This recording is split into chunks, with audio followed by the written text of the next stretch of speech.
آپ سب کو میری طرف سے سلام۔ خدا کے کلام کی باتیں نصرت جون کے ساتھ۔ آج ہم ایک ایسے واقعے کے بارے میں سیکھیں گے، سنیں گے، جو کہ پرانے عہد نامہ میں ہے کہ خدا اپنے بندوں کے ذریعے ہم کلام ہو کر اپنے لوگوں کو پیغام پہنچاتا ہے کہ وہ بچ جائیں، اپنے گناہوں سے باز آئیں اور توبہ کریں۔ تو آئیے ہم کلام مقدس میں سے آج کی اس کہانی کو میں آپ کو سناتی ہوں۔ خدا اپنے بندہ یونس سے ہم کلام ہوتا ہے اور اپنے بندہ کو کہتا ہے، فرماتا ہے خدا کہ میرے لوگوں کے پاس جاؤ، شہر عظیم نینوا کے شہر میں جاؤ اور وہاں لوگوں کو بتاؤ کہ وہ اپنی بری روش سے باز آئیں، اپنے گناہوں سے معافی مانگیں اور اپنے برے کاموں سے پھریں۔ کیا آپ جانتے ہیں کہ خدا کے بندہ نے جب خدا کا یہ کلام سنا تو کیا وہ وہاں گیا؟ سوچیں۔ اگر آپ نہیں جانتے تو آئیے پھر میں آپ کو بتاتی ہوں کہ خداوند کا بندہ وہاں پر گیا یا نہیں گیا۔ جب خداوند کا یہ کلام خداوند کے بندہ تک پہنچا تو اس نے سوچا کہ اگر میں ان کے پاس جاؤں گا تو معلوم نہیں وہ لوگ میری بات کا یقین کریں گے یا نہیں کریں گے، یا خدا واقعی ہی ان کو تباہ اور برباد کر دے گا، ختم کر دے گا۔ شاید وہ توبہ نہ کریں، شاید وہ میری بات نہ سنیں۔ ایسی ہی باتیں سوچنے کے بعد یونس نے سوچا کہ میں نینوا شہر میں جانے کی بجائے کہیں اور چلا جاتا ہوں، اور وہ یہ سوچ کر سمندر کے کنارے گیا اور وہاں ایک کشتی میں، ایک جہاز میں وہ بیٹھ گیا۔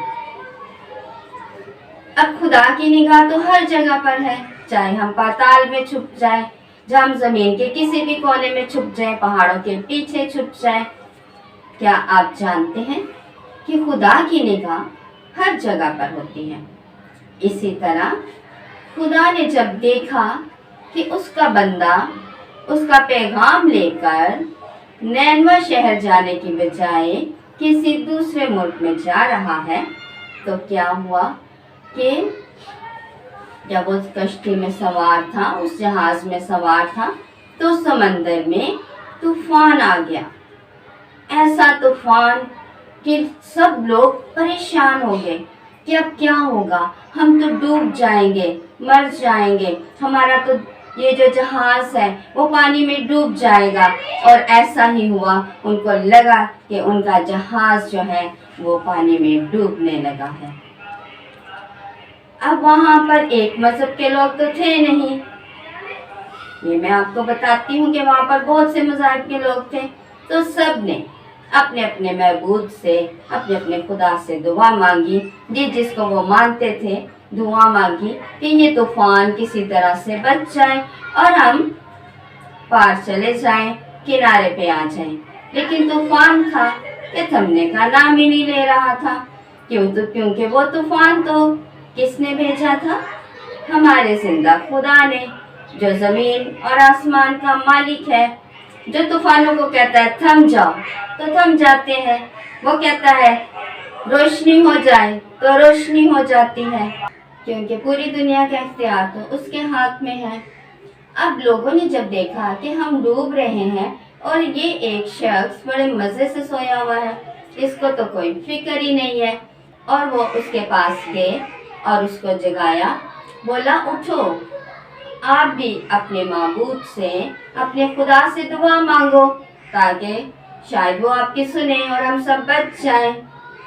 تو ایسا ہوا کہ وہ اٹھا اور جب اس نے دیکھا کہ آندھی اور طوفان ہے تو اس کے ساتھ ہی ان لوگوں نے سوچا کہ ہم ایسا کرتے ہیں کہ ہم کوڑا ڈالتے ہیں، جس کے نام کی پرچی نکلے گی یہ طوفان اسی کی وجہ سے آیا ہے، وہی شخص گنہگار ہے۔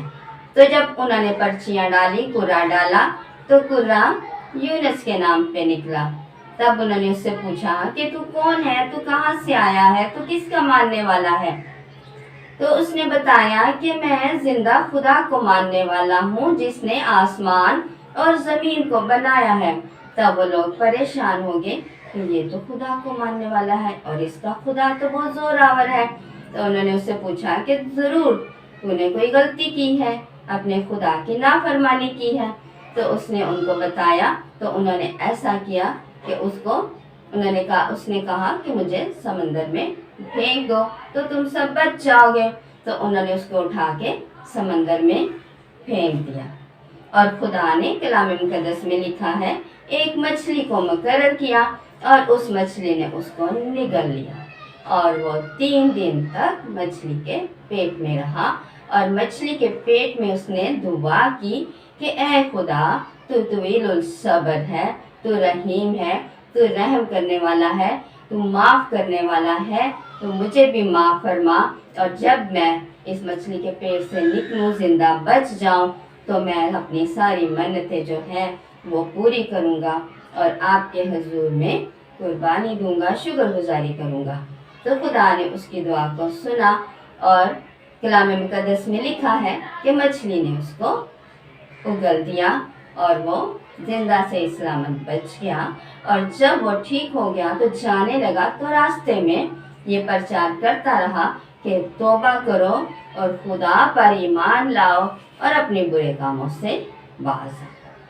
اور جتنے لوگوں نے اس کے اس کلام کو سنا جو خدا نے اس کو دیا تھا، توبہ کی، اپنے گناہوں سے باز آئے اور اپنی بری روشوں سے باز آئے اور اپنے راستوں کو سیدھا کیا۔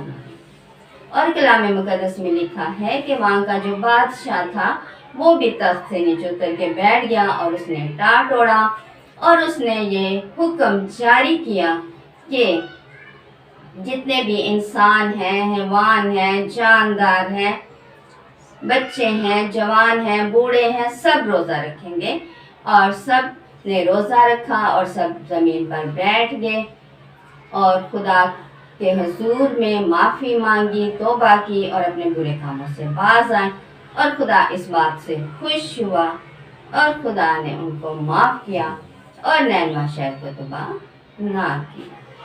آج کی کہانی ہم سب کے لیے یہ سبق ہے کہ ہم نے بھی جب خدا اپنے بندوں کے ذریعے، اس کلام کے ذریعے اپنا کلام، اپنی باتیں ہم تک پہنچاتے ہیں تو ہم اس کو سنیں، اس پر عمل کریں، تاکہ ہم سب بھی نینوا شہر کی طرح بچ جائیں، ان لوگوں کی طرح بچ جائیں۔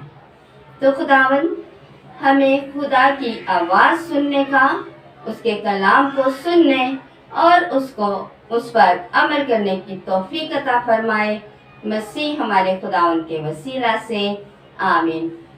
اگر آپ کو یہ ویڈیو پسند آئی ہے تو ضرور لائک کیجئے اور میرے چینل کو سبسکرائب کیجئے، اور کلام کی ان باتوں کو زیادہ سے زیادہ شیئر کیجئے، اور اپنے دوسرے بہن بھائیوں کو بھی بتائیے کہ وہ کلام کی ان باتوں کو سنیں اور ان پر عمل کریں اور میرے چینل کو سبسکرائب کریں۔ God bless you. خداوند میں ہمیشہ خوش رہیں۔